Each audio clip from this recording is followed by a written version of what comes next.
Morning बच्चों, कैसे हैं आप सब। क्लास 10th मैथ्स की क्लास में आप सबका स्वागत है बच्चों।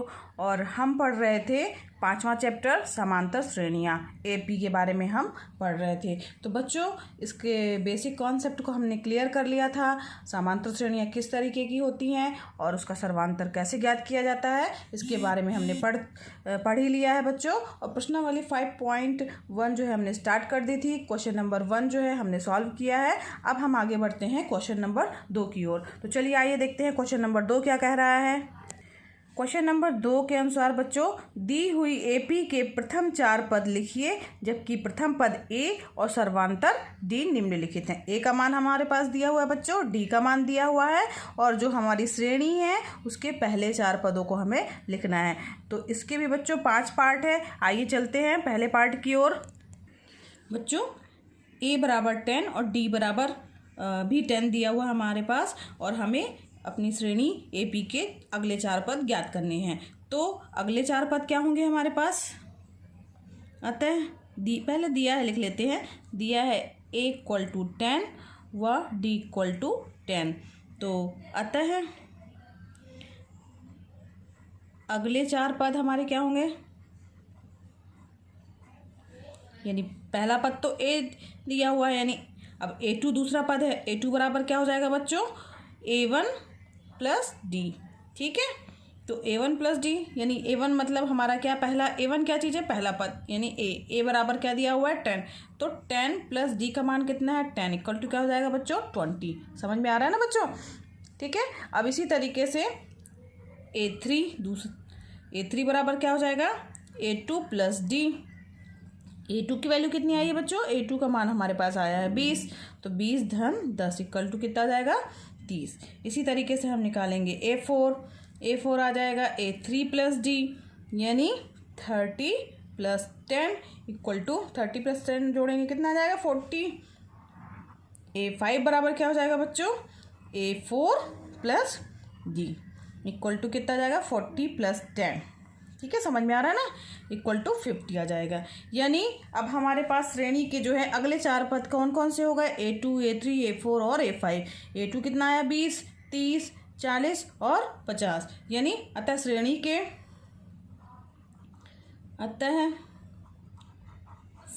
के अगले 4 पद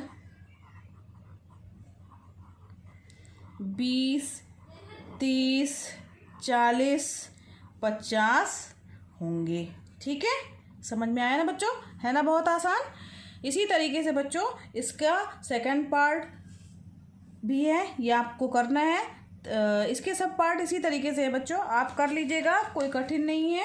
और मुझे नहीं लगता कि इसमें और भी इसका पार्ट बताने की ज़रूरत है। सब में यही प्रक्रिया करनी है। ए का मान दिया है, डी का मान दिया है, हर बार यही करना है, बस अंकों का हेर फेर है।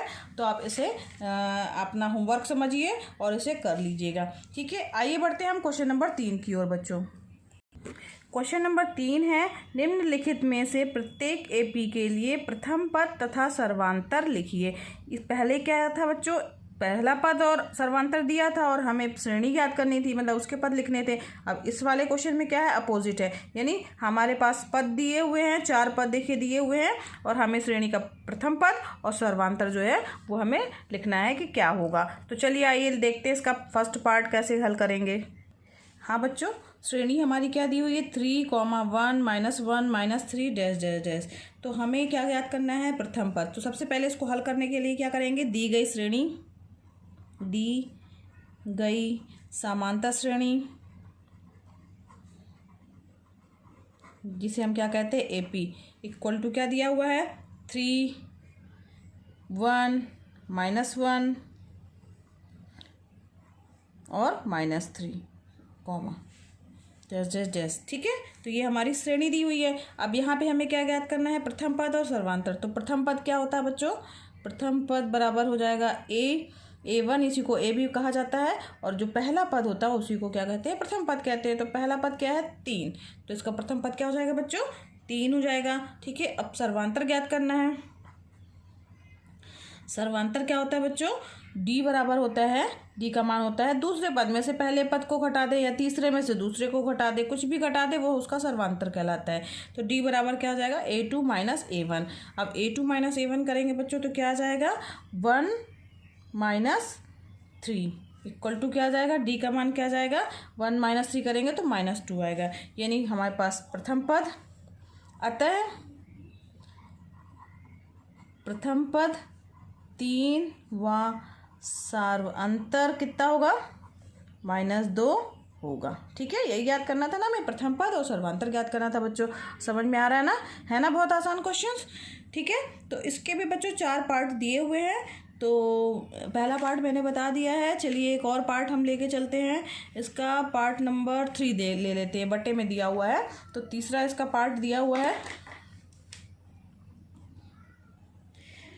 1/3, 5/3, 9/3, 13/3 डैश डैश डैश, ये हमारे पास दी हुई है श्रेणी।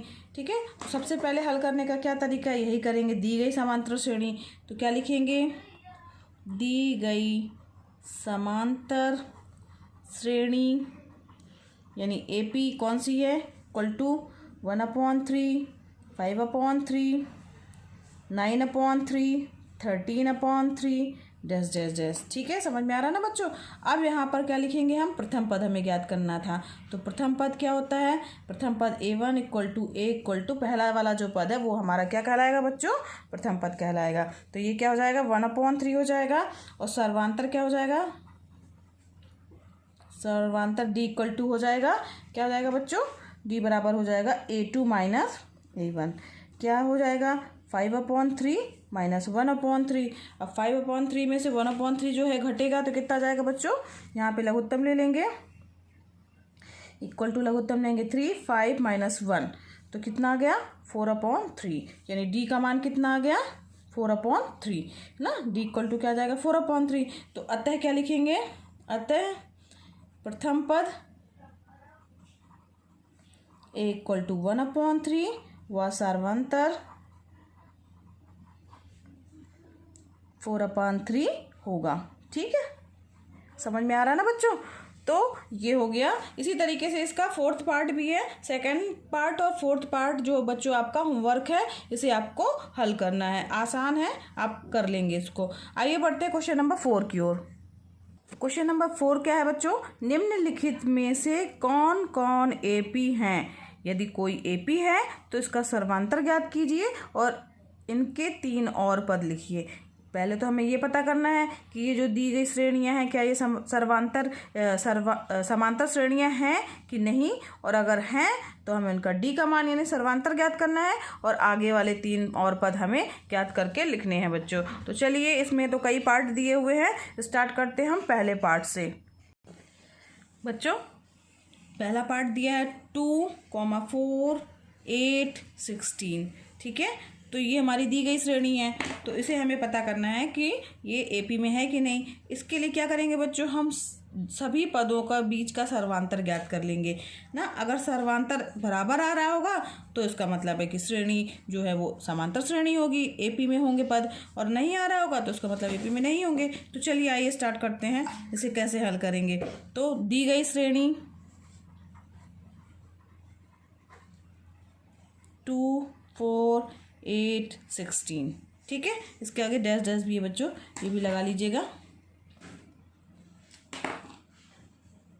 ठीक, अब यहाँ पे क्या करना है हमें, सबसे पहले क्या ज्ञात करना है, सर्वांतर यानी डी ज्ञात करना है। तो सबसे पहले हम A2 माइनस A1 करेंगे, दूसरे वाले पद में पहले वाले पद को घटाएंगे, 4 माइनस 2, 4 माइनस 2 यानी कितना जाएगा, 2 आ जाएगा। इसी तरीके से हम ज्ञात करेंगे A3 माइनस A2। अब A3 माइनस A2 यानी 8 में से 4 गया, कितना आया हमारा, 4। अब यहाँ गौर कीजिए बच्चों, ये दोनों जो है अंतर, इसके बीच का अंतर, इसके और इसके बीच का अंतर जो है वो अलग अलग है। तो यानी कि अलग अलग है, यानी एक में 2 आ रहा है, एक बार 4 आ रहा है, तो यानी बराबर नहीं है। यानी A3 माइनस A2 बराबर नहीं है A2 माइनस A1 के। तो अब चूंकि ये बराबर नहीं है तो दी गई श्रेणी क्या होगी, AP में नहीं होगी। तो लिखेंगे अतः दी गई श्रेणी AP नहीं है। यही पूछा था ना एपी है कि नहीं। अब नहीं है तो हमें आगे कुछ ज्ञात करने की ज़रूरत ही नहीं है। अगर होती तो हमें आगे के 3 पद भी हमें ज्ञात करने पड़ते और सर्वांतर भी ज्ञात करना पड़ता। ठीक है, तो सर्वांतर तो ये हम लोग ज्ञात ही कर रहे हैं। अब आगे चलते हैं बच्चों, इसके क्वेश्चन नंबर, ये इसी तरीके से बच्चों इसका दूसरा है और तीसरा क्वेश्चन हम लेके चलते हैं। ठीक है, तो आइए जल्द देखते हैं तीसरा क्वेश्चन, इसका तीसरा पार्ट क्या कह रहा है हमारा। -1.2, -3.2, -5.2, -7.2, ऐसे करके ये हमारे पास श्रेणी के पद दिए हुए हैं। ठीक है, अब इसको ज्ञात करना है। तो इसके लिए क्या करेंगे, सबसे पहले क्या लिखेंगे, दी गई श्रेणी कौन सी है, -1.2, -3.2, -5.2, -7.2, डैश डैश। ठीक है, तो ये हमारी श्रेणी दी गई है। अब हमें क्या ज्ञात करना है बच्चों, अब हम इसमें अंतर ज्ञात करेंगे, यानी A2 - A1। A2 - A1 यानी -3.2 में से घटाएंगे -1.2 को, घटाएंगे माइनस माइनस प्लस हो जाएगा, यानी क्या हो जाएगा, ये जुड़ जाएगा। तो -3.2 में 1.2 जोड़ेंगे तो क्या आ जाएगा, -3, ये माइनस वाली संख्या ये प्लस का चिन्ह आ जाएगा, यानी -3.2 + 1.2 आ जाएगा। अब ये इसमें से घट जाएगा तो बराबर क्या आ गया हमारे पास में 2। ठीक है, यानी A2 - A1 बराबर क्या आ गया, वो माइनस में आएगा क्योंकि ये माइनस का चिन्ह है ना लगा हुआ है। तो A2 - A1 = माइनस वाली संख्या बड़ी है, -2 आ गया। ठीक है, समझ में आ रहा ना बच्चों। अब इसी तरीके से हम A3 - A2 ज्ञात करेंगे। -5.2 में से हम घटाएंगे -3.2, तो अब इसको हल करेंगे तो क्या आ जाएगा, -5.2 माइनस माइनस प्लस हो जाएगा 3.2।